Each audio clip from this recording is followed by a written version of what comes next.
আহা, তোর হাতের লাউ চিংড়ি রান্না যেন অমৃতের স্বাদ রে মা। কি যে বলো বাবা, আমি তো সব রান্না আমার মায়ের কাছ থেকেই শিখেছি। তোর মায়ের হাতের রান্না খেলে তো হাতে চেটে পুটে খেতে ইচ্ছে করে তোরে মা। আচ্ছা বাবা, আমি যদি মায়ের কাছে চলে যাই? ও কথা বলিস নে মা, তুই না থাকলে যে আমিও বেঁচে থাকতে পারবো না। তুই যে আমার বেঁচে থাকবার একমাত্র সম্বল। হ্যাঁ বাবা, আমি তোমাকে ছেড়ে কোথাও যাব না বাবা। আমি চললাম রে মা, আমার বোধ হয় দেরি হয়ে গেল।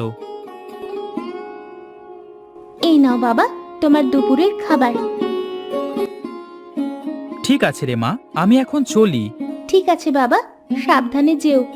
আচ্ছা মা, তুইও সাবধানে থাকিস।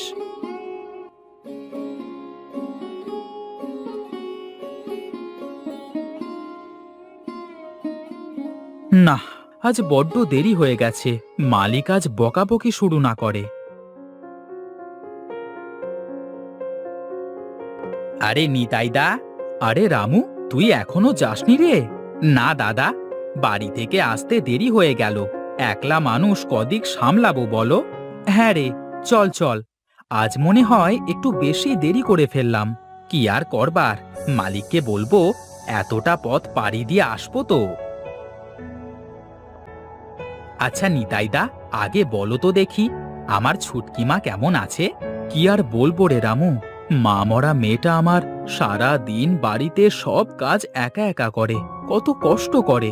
তুমি একটা বিয়ে করলেই তো পারো দাদা।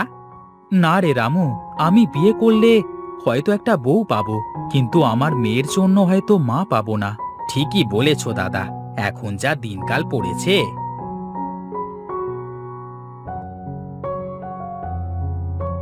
কি ব্যাপার রে নিতাই, এত বেলা করে কাজে আসলে কি চলবে? আগে বাবু, বাড়িতে ছোট্ট মেয়েটা একা একা রান্না করে, খাওয়া দাওয়া করে আসতে একটু দেরি হয়ে গেল। তা ঠিক আছে, কিন্তু তোর জন্য তো আর আমি আমার ব্যবসার ক্ষতি করতে পারবো না। আগে বাবু, অতটা পথ হেঁটে আসতে একটু তো সময় লাগবে। অত সব আমি বুঝি নে বাপু, আমার এখানে কাজ করতে হলে সকাল সকাল আসতে হবে। ঠিক আছে বাবু, কালকে থেকে আর দেরি হবে না। ঠিক আছে ঠিক আছে, এখন যা, কাজ শুরু কর গিয়ে।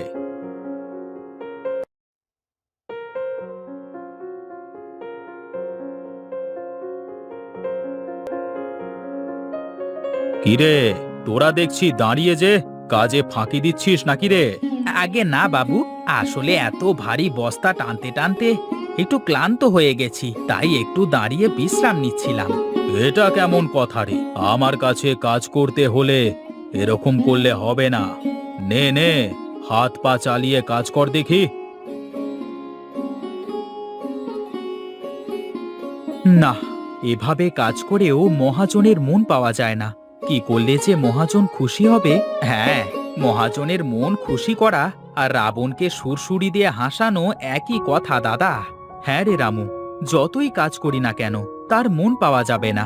হ্যাঁ রে রামু, দুপুর যে হয়ে গেল, তা খাবার খেয়ে নে। হ্যাঁ দাদা, চলো খাবার খেয়ে নি।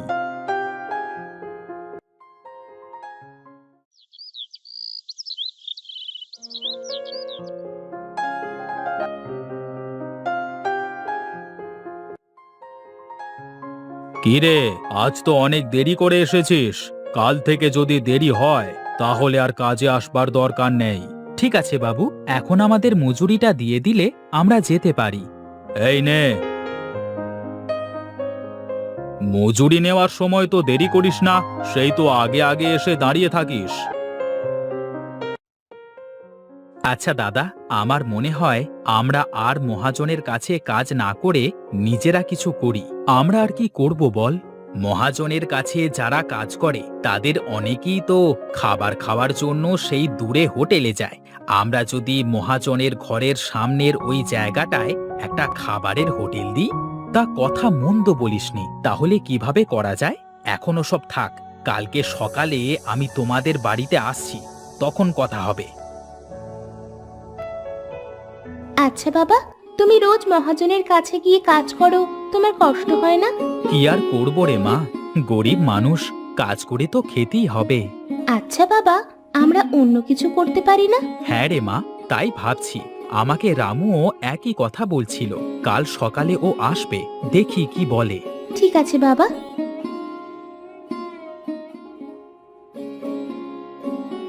আরে মা ছুটকি, কেমন আছিস? আমি ভালো আছি কাকা।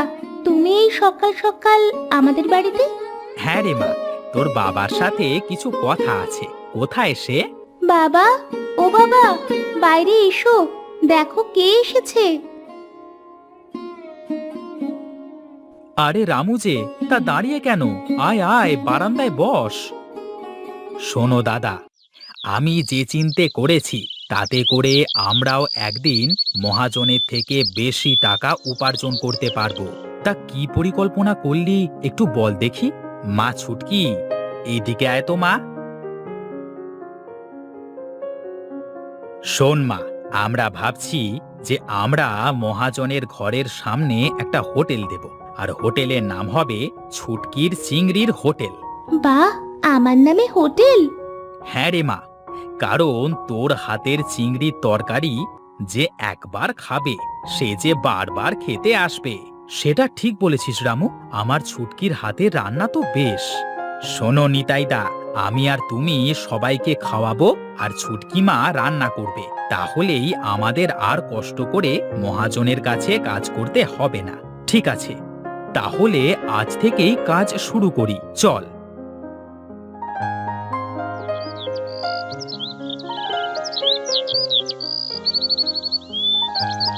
কিরে, কি হচ্ছে এসব? আগে আমরা ঠিক করেছি আমরা আর আপনার কাছে কাজ করব না, আমরা এখানে হোটেল খুলছি। হ্যাঁ? তা তোদের এই হোটেলে কে খাবে শুনি? ও আপনাকে ভাবতে হবে না বাবু, দেখতেই তো পাবেন। এই তো দাদা, তাহলে হোটেলের কাজ তো শেষ হলো। কাল থেকে আমাদের নতুন ব্যবসা শুরু। হ্যাঁ রে, কাল থেকে আমার ছুটকিমা রান্না করবে আর আমরা মানুষকে খাওয়াবো।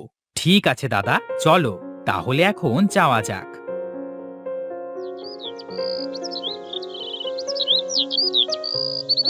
এই যে সবাই আসেন আসেন, ছুটকির চিংড়ির হোটেল, এখানে সব মজার মজার খাবার পাবেন।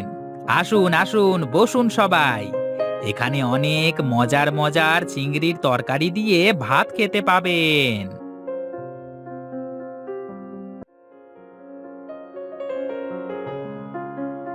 বাহ, রান্নাটা তো সেই সুন্দর হয়েছে।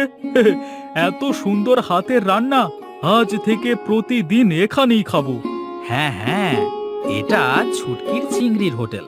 এখানে সব সময় চিংড়ির সব তরকারি দিয়ে খেতে পারবেন। আহা, চিংড়ির মালাইকারিটা যা হয়েছে না! তা ভাই, কত হলো আমাদের? বেশি না দাদা, মাত্র 20 টাকা। বাহ, 20 টাকায় এত ভালো খাবার! আজ থেকে রোজ এখানে খাবো।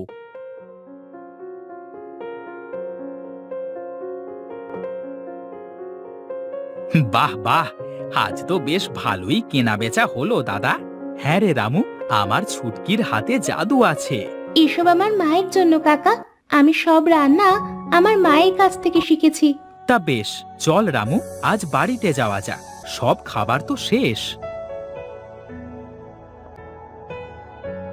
না, বেটা রামু আর নিতাই তো ভালোই বুদ্ধি করেছে। আমার সব কাজের লোকগুলো এখন ওদের হোটেলেই খায়। রামু, ও রামু, এই শোন শোন। হ্যাঁ বাবু, বলেন। বাহ, ভালোই তো চলছে দেখছি হোটেল। তা সবাই তো ছুটকির হাতের রান্না খেয়ে খুব নাম করছে। হ্যাঁ বাবু, আমাদের ছুটকির হাতের রান্নায় জাদু আছে। আমার না ওই চিংড়ির মালাইকারির কথা শুনে এই জিহবায় জল চলে আসে। তা আমাকে কি একদিন খাওয়াবি? কি যে বলেন বাবু, চলে, এক্ষুনি আপনাকে খেতে দিচ্ছি। চল চল দেখি।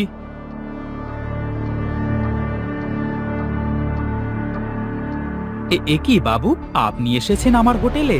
ওরে মা ছুটকি, দেখ দেখ কে খেতে এসেছে, তাড়াতাড়ি খাবার নিয়ে আয় মা।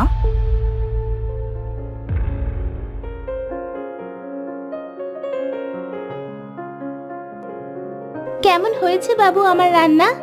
উফ, বাহ বাহ বাহ বাহ বাহ, কি দারুণ রান্না! আসলেই তো মা, তোমার হাতে জাদু আছে। হ্যাঁ বাবু, এই জন্যই তো হোটেলের নাম দিয়েছি ছুটকির চিংড়ির হোটেল। বাহ বাহ বাহ বাহ বাহ, বেশ, আজ থেকে রোজ আমিও তাহলে এখানেই খাবো। ঠিক আছে বাবু, আপনি আজ থেকে রোজ আমার হাতের চিংড়ির মালাইকারি খাবেন। না বাবু, আপনার কাছ থেকে টাকা নিতে পারবো না বাবু। ওরে শোন শোন, এটা ব্যবসা, আর আমার ছুটকি মায়ের হাতে রান্না খেয়ে আমি টাকা দেব না, এ তো হতে পারে না। রাখ রাখ।